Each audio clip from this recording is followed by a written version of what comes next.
शेतकऱ्यांच्या टाळूवरचे काढले लोणी।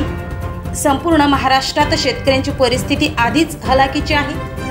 त्यात शेतकऱ्यांना आर्थिक सहाय्य करण्यासाठी बऱ्याच सहकारी पतसंस्था कार्यरत आहेत। मात्र अंजीमोठी येथे विशाल विविध कार्यकारी संस्थेद्वारे शेतकऱ्यांच्या हिताचा पैसा व्यापाऱ्यांना वाटप करत स्वतःचे स्वार्थ पूर्ण करत शेतकऱ्यांच्या टाळूवरील लोणी काढल्याची घटना समोर येत आहे।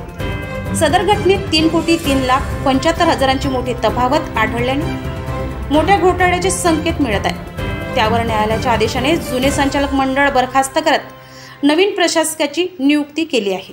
जी मोठी येथे विविध कार्यकारी सहकारी पतसंस्थेचा मोठा भोंगळ कारभाराचा प्रकार हा उघडकीस येतोय। हा प्रकाराची जो पाठपुरावा आहे हा नेमका कोणी केला आणि पुढचं नेमकं आपलं पाऊल काय असणार आहे? अंजी मोठी विशाल विविध कार्यकारी संस्था ही लार्जेस्ट संस्था, जिल्ह्यामध्ये सर्वात मोठी संस्था ही शेतकऱ्यांची होती। शेतकऱ्यांना जिल्हा मध्यवर्ती बँकेकडून कर्ज पुरवठा ज्यावेळेस जिल्हा मध्यवर्ती बँक जिवंत होती त्यावेळेस या संस्थेच्या माध्यमातून कर्ज पुरवठा होत होता। मोठ्या प्रमाणात 2000 सभासद 24 गावचे शेतकरी याचे सभासद त्या ठिकाणी होते आणि अनेक शेतकऱ्यांनी मेहनतीच्या याच्यावर ही संस्था त्या काळात मोठी केली होती। ही निवडणूक झाली आणि त्या संस्थेच्या निवडणुकीत पहिल्यांदा इंदर बत्रा हे त्या ठिकाणी अध्यक्ष झाले, परंतु ते झाल्याच्या नंतर त्यांनी त्या ठिकाणी पूरक व्यवसाय म्हणून पतसंस्था त्या ठिकाणी उभी केली, जी पतसंस्था शेतकऱ्यांसाठी असायला पाहिजे होती पण ती शेतकऱ्यांसाठी नव्हती। ठिकाणी यांच्या जवळच्या लोकांना फायदा त्या पतसंस्थेच्या माध्यमातून यांनी करून दिला आणि म्हणून एकीकडे त्यांनी 2022च्या निवडणुकीत जो गोंधळ केला, त्यांनी मतदारांना जे वंचित ठेवलं त्या विरोधात मुंबई हायकोर्टाच्या नागपूर खंडपीठात ती याचिका दाखल केली आहे आणि ती त्या ठिकाणी सुरू आहे। दुसऱ्या बाजूनी यांनी जी पतसंस्था त्या ठिकाणी सुरू केली होती त्या ठिकाणी यांनी यांच्या स्वतःचेच पैसे टाकायचे आणि त्यातून त्यांनी त्याचा प्रॉफिट मिळवायचं।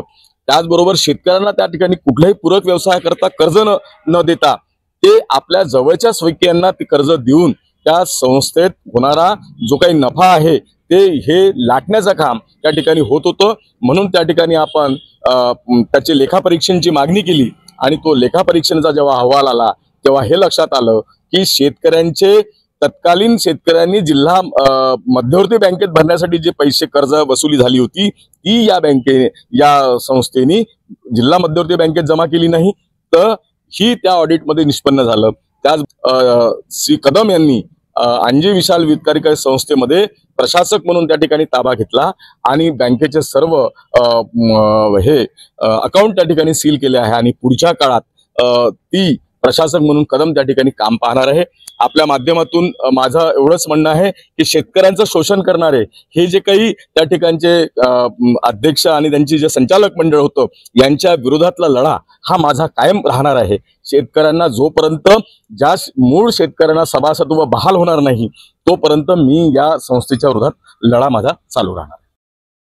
तो लढा आपण लढतायत त्याच्यामध्ये जी असणारी तफावत आहे ही नेमकी किती आहे आणि या तफावतीत जर कमी जास्त आढळून आलं त्याच्यानंतर आपलं पुढचं पाऊल काय असणार आहे?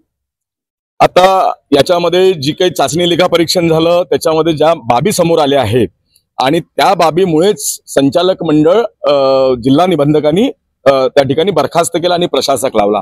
त्याच्यामध्ये मी आता त्याचा अभ्यास करतोय की त्याच्यामध्ये कुठल्या कुठल्या गोष्टी त्यांनी फाइंड आउट केल्या, त्या पुढे घेऊन जाऊन यांच्यावर कायदेशीर गुन्हे कसे दाखल होतील आणि याचा सुद्धा प्रयत्न मी पुढच्या काळामध्ये या ठिकाणी करणार आहे। कॅमेरामॅन प्रवीण पोटेसह बंडू मुळे, जनसंग्राम न्यूज, वर्धा।